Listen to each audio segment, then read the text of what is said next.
So in this question number 5, we have X, which is a metallic element. So if X is a metallic element, we're talking about metal and also metal ions, and we have to come up with a drawing for this system to investigate or to measure the standard electrode potential. Standard electrode potential, E0, as given in the data booklet. Whether it is given in the question paper itself or in a separate data booklet, you will know that they are measured relative to the standard hydrogen electrode. So in order to measure that value, you have to show the standard hydrogen electrode, which could be drawn on the left or on the right. It does not matter because the direction of electron flow depends on the sign of the electrode potential anyway. So if I just put in my standard hydrogen electrodes on the left hand side, again, it does not matter where you put the standard hydrogen electrode. This is going to be H2 gas at 1 atm pressure, because we are talking about standard condition, and this is also at 298 Kelvin. So this one is dipped in a solution, and this solution contains 1.00 mole per dm cube of H plus concentration, and I could use HCl for instance if I want to, but not H2SO4, because 1.00 mole per dm cube H2SO4 will give you 2 times H plus ions. You want the H plus ion to be 1.00 mole per dm cube. You don't want the you want the H plus ion to be 1.00 mole per dm cube essentially. Like I said, HCl is okay, HNO3 is okay. What's the other one? H2SO4 is not okay because you will not have 1.00 mole per dm cube H plus. So what I have there is not conducting, because non-metal does not conduct electricity. So what I need is a platinum electrode. This is your conducting electrode, and this is connected to a voltmeter that can measure your electrode. No. It will measure your potential difference. I better get the word right, okay? So when they measure your potential difference, they will measure it in volt. And this thing on the other side, we have a metal and a metal ion. So what we have is the metal as the electrode itself. So if I just write down not M, but they say X is the metallic element, so X is the metal itself. So that is the metal electrode, and metal can conduct electricity in the solid state as a result of your giant metallic structure, and you have delocalized valence electrons and whatnot. So what else do you have?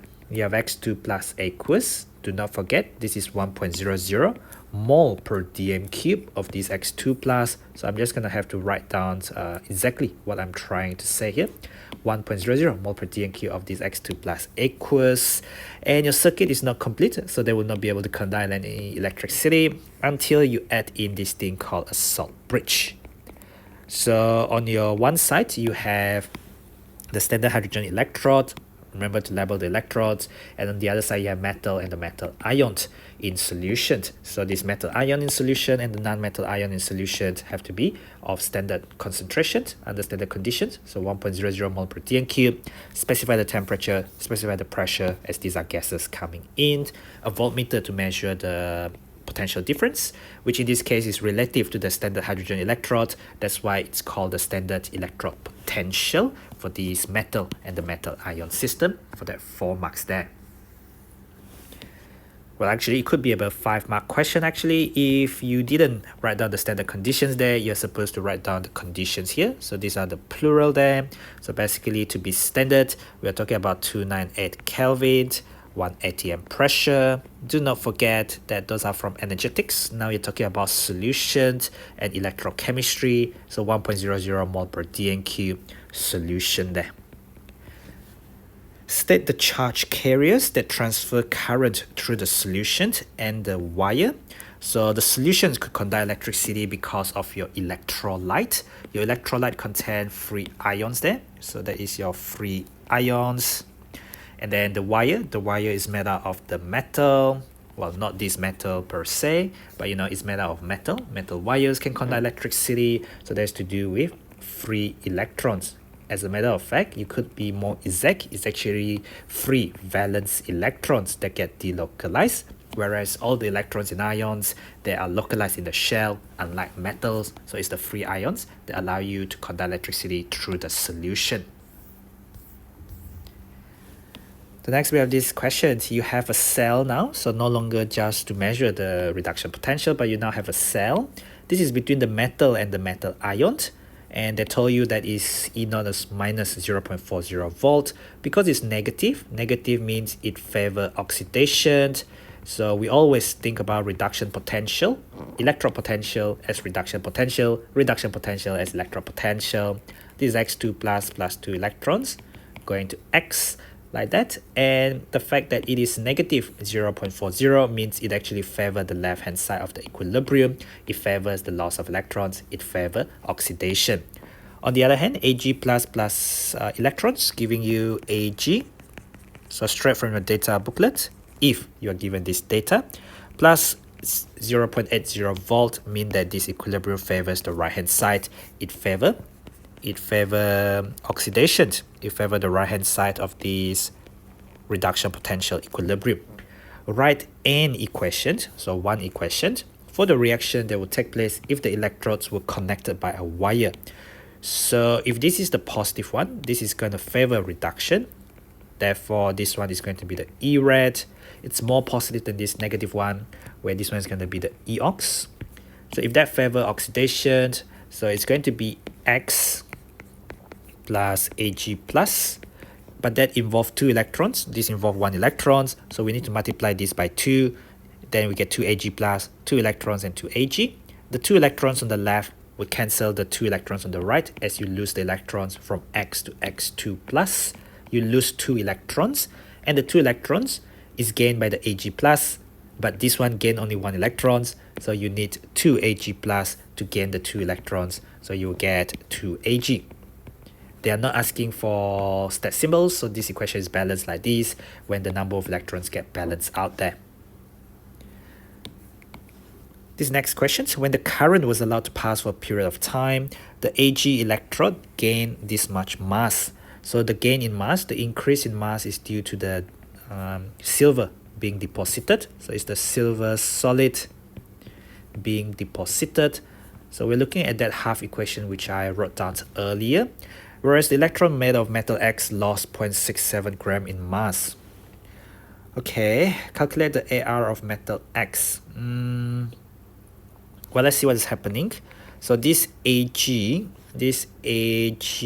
plus electrons go to Ag, and then we have X2 plus 2 electrons. Oops, hang on. We started from X actually, and then the X would have lost some mass because they get oxidized. Oxidation happen at the anode, and then reduction, which is gain of electrons, where your mass increases, where you deposit the electrons. Reduction at the cathode. What do they want? They want the identity of X. So if we want the identity of X, we need to think about the number of electrons, obviously. And if I first work out from the silver, because I have this information here, so what can I say? We don't have any information on the current and stuff, but what I can say is the mole of electrons in this setup, the mole of electrons is to the mole of silver is 1:1, because 1 mole of electrons give you 1 mole of Ag. So what I can say is the mole of electrons is equal to the mole of Ag, and this is just the mass of Ag, 1.30 gram, divided by the relative atomic mass, which you need to go to the data booklet. Let me also open up my data booklet. So straight from your periodic table, Ag is 107.9. So the mole of electrons is equal to the mole of silver. So 1.30 divided by 107.9. I get 0.012048 mole. And then we know that these electrons, all the electrons are going to go to the other side. So even though this is 1 electron here, you do not multiply by 2, because all the electrons from here come from here. And when we wrote down the equation earlier, actually this one we have lost 2 electrons. The 2 electrons are gained here. So this mole of electrons here, it could be for this 1 electron in this equation, but in the overall equations we could see that that the mole of electron transfer is already in the right ratio. So all the electrons here go to here, so we don't multiply by 2. Be very careful, yeah. all of these electrons go to here, all of it. So therefore, we have the mole of X is to the mole of the electrons is going to be 1:2. So the actual mole of X is going to be equal to mass of Mr, mass of AR. So that's going to be the 0.67 gram that you lose from the metal X divided by the AR of X, that is the mole of the X, divided by the mole of the electrons that get transferred onto the silver plus. So you get 0.012048. So altogether, you're going to get half times 0.012048 is equal to 0.67 over AR of X. And hopefully you can then, work out the thing correctly, and you will get AR of X is equal to 0.67 times 2 divided by 0.012048. So just do the math correctly. 0.67 times 2, because you move the 2 up there, and you move this one down there. And I get 111.22. And they don't say how many significant figure we should give our answer to. This was given to 2 significant figure. This was given to 3 significant figure. Or we could think of it as 2 decimal place, the usual mass balance that we use in the lab, typical of 2 decimal place. So I would probably not give it to 2 decimal place because there's way too many significant figure.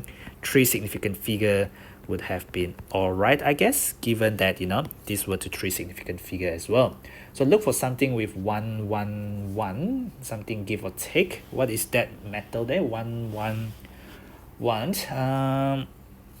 Something with a 2+ charge. Something with a 2+ charge and 111. That is looking like cadmium. Cadmium is just next to, silver actually. So, I get 111. That looks like cadmium in the periodic table, just next to silver there. Okay, and that's the end of that 11 marks electrochemistry question.